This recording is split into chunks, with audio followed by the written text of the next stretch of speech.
Hi everyone, good morning. Today is Friday. This is Indeed Darling, a day in my life. Hulaan niyo po ang hilutuin. This is dahon ng ampalaya.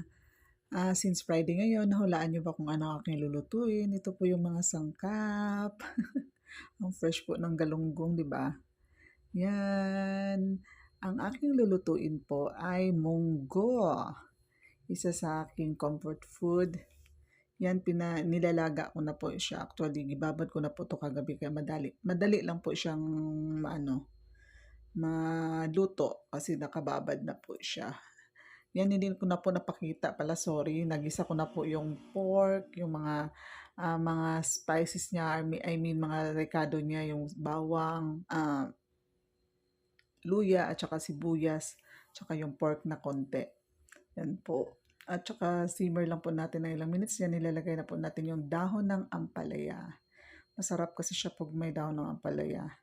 Tapos after niyan, tatakpan lang natin ng 2 to 3 minutes para po maluto po yung dahon ng ampalaya. Tapos after that, okay na po.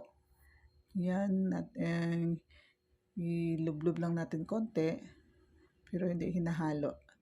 Nilulublob lang po konti, tapos takpan. Yan. O, diba? After niyan, yan, nagprito na rin po ako ng galunggong kasi masarap kasi yung munggo pag may partner ng galunggong, di ba? Ay, Friday kasi today, kaya kakain tayo ng munggo. Yan, pina-crispy-crispy ko po yun siya kasi masarap. Ang fresh kasi talaga niya. Ito po ang aking simpleng brunch, munggo, piniritong galunggong. Lalagyan ko po yan mamaya ng toyo at saka yan kalamansi at saka sili. At may fruits po tayo na apple at kanin. Yan. Pero magkape po ako niyan. Magtitimpla pa lang. Kain tayo everyone. Thank you for watching.